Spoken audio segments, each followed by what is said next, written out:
অধিকাংশ মানুষ হচ্ছে হানাফি, তখন তারা বলবে যে আমাদের বাপদাদারা কি ভুল করছে, আমাদের এই যে যোগের পর তোমার বাপদাদা আমার বাপদাদা 14 গোষ্ঠী কি 14 ফিরি কি ভুল করে চলে গেছে। মানে অধিকাংশ দোহাইয়ে সমাজে অধিকাংশ মানুষের আকীদা হচ্ছে আল্লাহ সর্বত্র বিরাজমান, সমাজের অধিকাংশ মানুষের মিলাদ কিয়ামের সাথে জড়িত, সমাজের অধিকাংশ মানুষ চল্লিশা করে, সমাজের অধিকাংশ মানুষ ভুল পথে আছে। তার মানে আমি কি ভুল পথে যাব? মোটেও না। সুবহানাল্লাহ।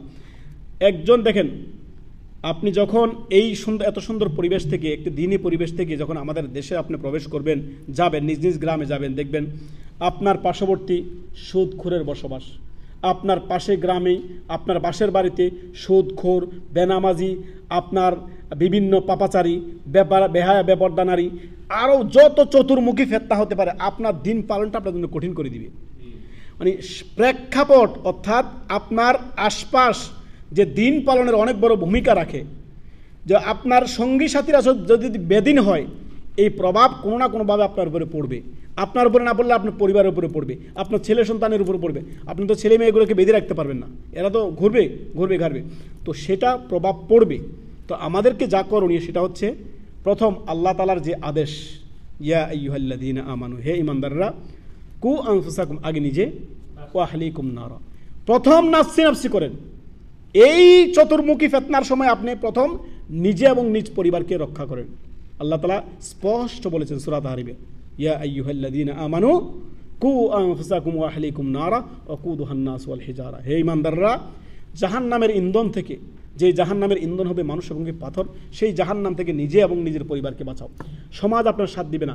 সমাজে ম্যাক্সিমাম অধিকাংশ লোকে হচ্ছে সুদের সাথে জড়িত, সমাজের অধিকাংশ মানুষ হচ্ছে হারাম উপার্জনের সাথে জড়িত, সমাজের অধিকাংশ মানুষ হচ্ছে বেনামাজি, সমাজের অধিকাংশ নারীরা হচ্ছে বেপরদা বেহায়া, সমাজের অধিকাংশ মানুষই হচ্ছে আল্লাহ এবং তার রাসূল সাল্লাল্লাহু আলাইহি ওয়াসাল্লামের উল্টো পথে হাঁটতেছে।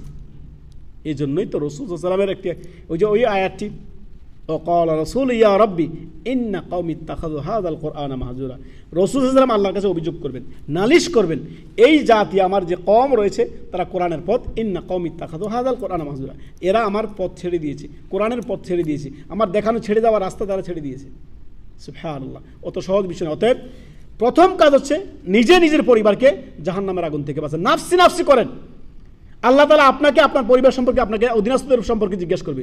ওই পাশের বাড়িকে, অমুককে তমুককে অমুক সম্পর্কে আপনাকে জিজ্ঞাসা করবে না। প্রত্যেকে নিজে নিজে চিন্তা করুন, নিজে পরিবারকে কিভাবে আপনার দ্বীনের পথে পরিচালিত, কোরআন সুন্নাহর পথে পরিচালিত করা যায়, আল্লাহ এবং তার রাসূলের পথে পরিচালিত, সর্বোচ্চ চেষ্টা আপনি করুন। নাফসের সাথে জিহাদ করুন, অন্যায় কাজ থেকে বেঁচে থাকুন। সব মানুষের সুদ খাক, আমি খাবো না, আমি আল্লাহর বান্দা। সব মানুষে হারাম নাজায়েজ করুক, আমি করবো না, আমি আল্লাহর বান্দা। সব মানুষে আপনার অন্যায় জুলুম নির্যাতন করুন, আমি করবো না, আমি আল্লাহর বান্দা। আমি বলেছি আমি হচ্ছি একনিষ্ঠ খাঁটি মুসলিম, আমি কখনো কোনো মুসলিমের উপরে আপনার জুলুম করতে পারি না, অন্যায় করতে পারি না, অপরাধ করতে পারি না। আমি নিজে একজন খাঁটি প্রকৃত মুসলিম। অতএব একজন মুসলিম ওই ব্যক্তি যার জবান এবং কি হাত থেকে অপর মুসলিম নিরাপদ থাকে। আপনি নিজে নিজের পরিবারকে যথাসাধ্য জান্নাতের পথে পরিচালিত করুন। নিজের পরিবার চিন্তা করুন, প্রত্যেকে নিজের পরিবারের চিন্তা করুন, নিজের ছেলে মেয়েদের চিন্তা করুন। সুবহানাল্লাহ।